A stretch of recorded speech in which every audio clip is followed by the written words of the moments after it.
One of the things I wanted to talk about was we've done some gigs together, and they're a blast. And I always look forward to the opportunity of playing with you.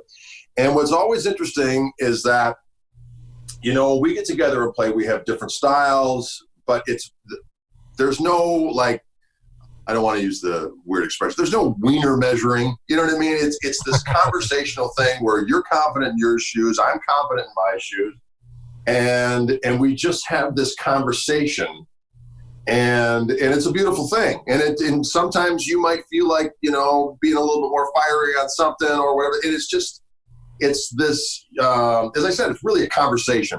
Yeah. But yet, why do you think? And again, I'm not really calling out people for this, because I think it's just ingrained in our nature. But it's such a weird thing with guitar fans and, guitar players and, the music community, that there has to be like a best, or who's unsung, or who's overrated, and all this other kind of sweet schnikey. And I understand it, because that's kind of the society we're in. You know what I mean?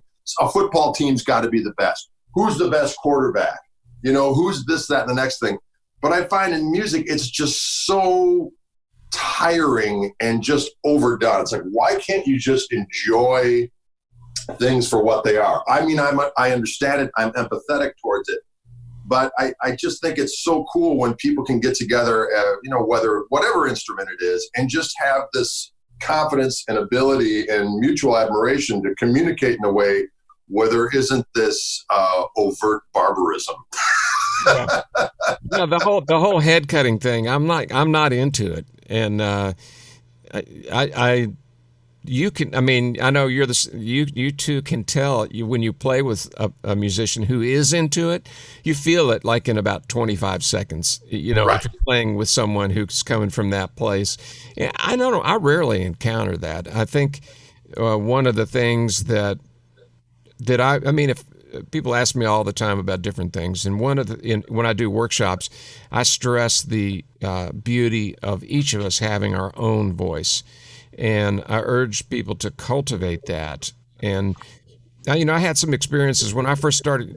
There was about a 10-year period where I was doing sessions in Nashville, playing on a lot of records, and it was a wonderful part of my life. Everything was cut live with the full band, and the musicians there were, phenomenal. Initially, I was hanging on for dear life. Listen to the demo one time, and you got a bunch of numbers, and then they go make the record like in 2 takes, and I'm still in the control room. But what I figured out, I got some advice from an engineer, actually, not even a producer, who told me, he said, man, if you're going to go up there, you cannot try to do what someone else up there is doing. You're going to succeed if you do your thing and commit. And that advice served me really well. Being a session player, sometimes and quite often, is a kind of a chameleon role where you do Right. you need to be able to step into somebody says, I need like Reggie Young kind of R&B thing. Well, you got to know what that means. Right. I need a Lukather power ballad kind of thing. You got to, I need an Andrew Gold harmonized, you need to know what all that means so that you can deliver Right. it. But at the end of the day, I know my experience has been when I do my thing and commit to it, it comes off much stronger. And I think live, when you're playing with the other guitar players, it's really like, Greg, when I play with you, like there's no way I can go, if I tried to go toe to toe with you, there's no way. I look like a total idiot. We do such different things, and you coax things out of the guitar that I'm like, this guy's from another planet. It's mind-boggling sometimes, some of the things I hear you do, and I just have learned that it's just,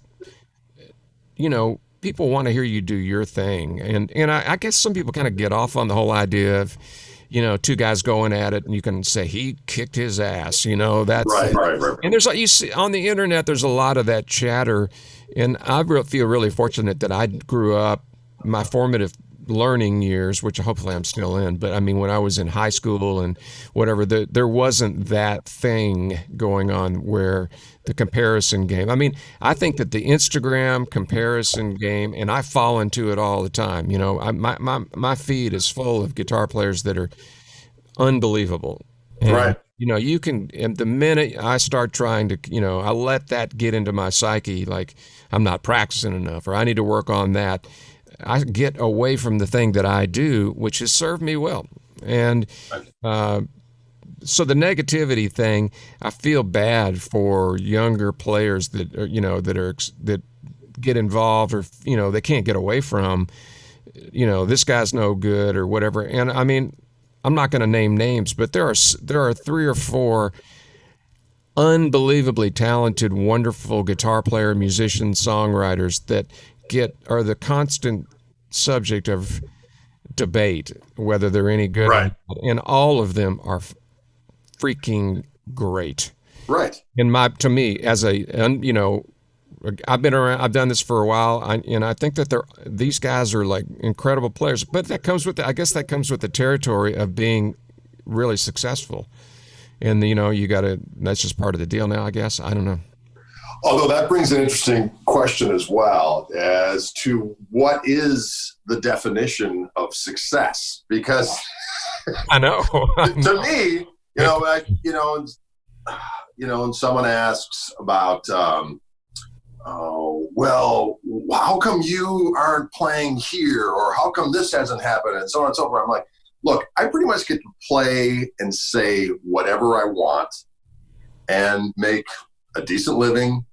I don't have to be on the road 300 and some odd days a year. I'm not beholden to a whole infrastructure of people who depend on me working like a dog nonstop for their livelihood. So, and I've been married to the same gal for years. That's worked out. The kids are all, you know, Yeah. as I said, if back in the day when Montel was a thing, I was like, look, if I can get through with my wife not divorcing, my kids not ending up on Montel, I think I'm doing pretty good. So that to me is successful. And of course, everyone tries to justify their situation, but I'm happy, you know. So happiness is not necessarily the same thing as success, because you certainly look at the people, not everybody, because there's some good, you know, different examples, probably some of the same examples that you're thinking of, is they've managed to maintain the existence and have a level of success that seems to be serving them well. But for the vast majority of people, you read biographies of all of our favorite guys, and they all went through a lot of nosedive situations, some of which they didn't pull out of. So the kind of definition of success is for a musician that's been in it for a while is certainly different than I think the perception of what success is from a layman. You know what I mean? Wouldn't you agree with that? Totally agree with that. And certainly my idea of success has evolved over the years, along with, you know, some other aspects of my personal life. Right. You know, it's just part of a natural progression, but I'm very much like you in that, you know, if I can just keep doing this, that's the gift. You know, I get to keep playing music, and I have to honestly say, you know, I've been really fortunate to do a lot of things. I've done a bunch of big tours. I played with a lot of, you know, artists that paid me really well. But man, when I go to the Saxon Pub on Tuesday night in Austin, Texas for 90 minutes, it's as good as it gets or has ever been for me. And, you know, I've got great guys that I play with who I love like brothers, and half the crowd comes every week, and it's a communion in a way. It's like church. And my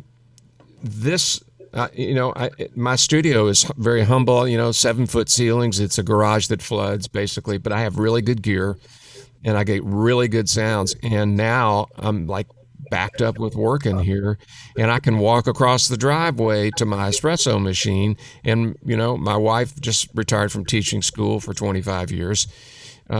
You know, we get to have lunch together. And, you know, when I go to play a gig or go to work on a session, it's not like I don't walk out the door with this fear that I'm not going to be good enough, or that I've got to be this guy and I've got to totally do this thing. It's more, I really actually operate more from the perspective of, I hope that somebody forgets about their troubles for an hour and a half, or that I can go play on somebody's record and elevate the music in a way that maybe they helps them hear their songs in a way they never imagined, So that sort of perspective allows me. I mean, I'm not looking to make $1 million and get a Grammy for my solo record. I mean, like it's been a real zen, organic process to put 5 stamps on every envelope and sign every CD and drive them to the post office. I mean, it's right. It's just cool. Yeah, absolutely. It's fun. I agree. It's fun.